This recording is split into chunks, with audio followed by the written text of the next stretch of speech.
Thank you for joining me today. We're going to be talking about college athletes and why they shouldn't be paid. So on average, a student athlete receives about $65,000 worth of scholarships. $45,000 of that which covers their tuition, and then an additional $20,000 that covers room, board, their books according to Time magazine.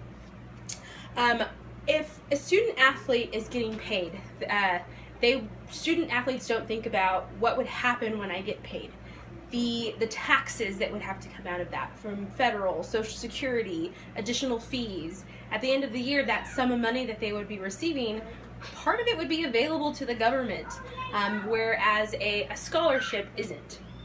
According to Odyssey Online, if paying athletes would get that money for a salary versus a scholarship, then what would happen to other individuals that also need money?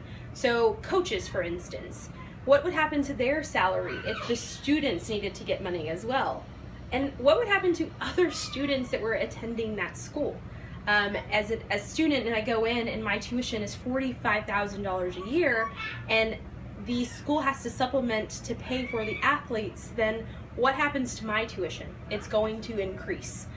So that's something that people don't think about when we're talking about college athletes and them not getting paid.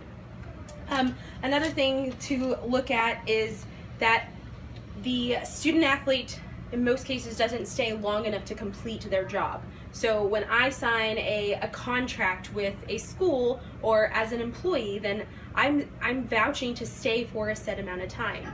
But a student doesn't do that. The student athlete doesn't do that. They go for 2 years, get their name out there, get their television appearances, and then go off to an NFL team. They sign with the Seattle team, or they sign somewhere else to get paid that big amount of money. So they don't.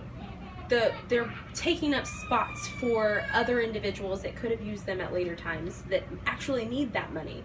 And speaking of needing that money, there are students that come in, and most college students are middle class students, so they're having to get loans and things to make up their tuition. Where student athletes get benefits of things like a Pell Grant. So not only do I get a full ride, but I get a Pell Grant on top of that.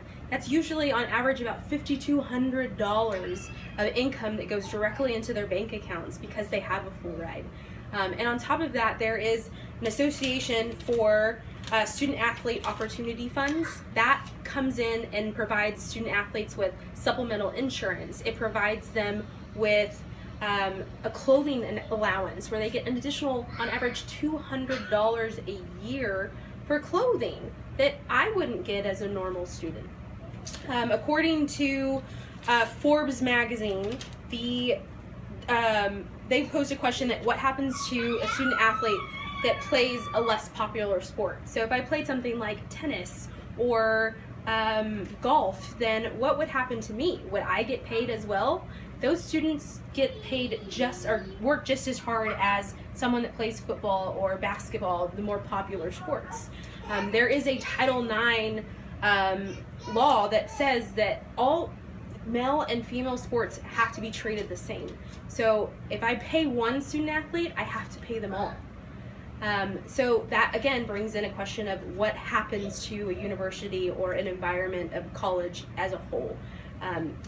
Most individuals don't understand that colleges are barely making it by. Ohio State, as an example, has to get $22 million worth of funding from their booster club just to break even in their balance.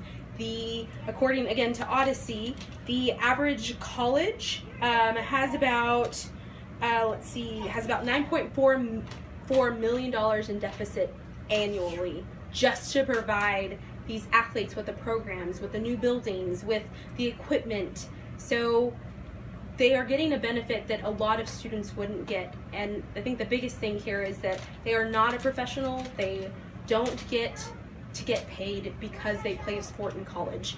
If you were going in for broadcasting or you're going in for a medical degree, you have to put in your time as an unpaid person. So I have to broadcast and learn that task that I'm doing for free. In the medical field, I have to go in and be a doctor and not get paid to do that for a certain amount of time. As a teacher, you have to be an aide. So as a student athlete, you have to be an athlete if you want to go pro and not get paid Mommy, for that amount. Mommy, Thank you. Mommy, can you turn on the lights for me? Look at that.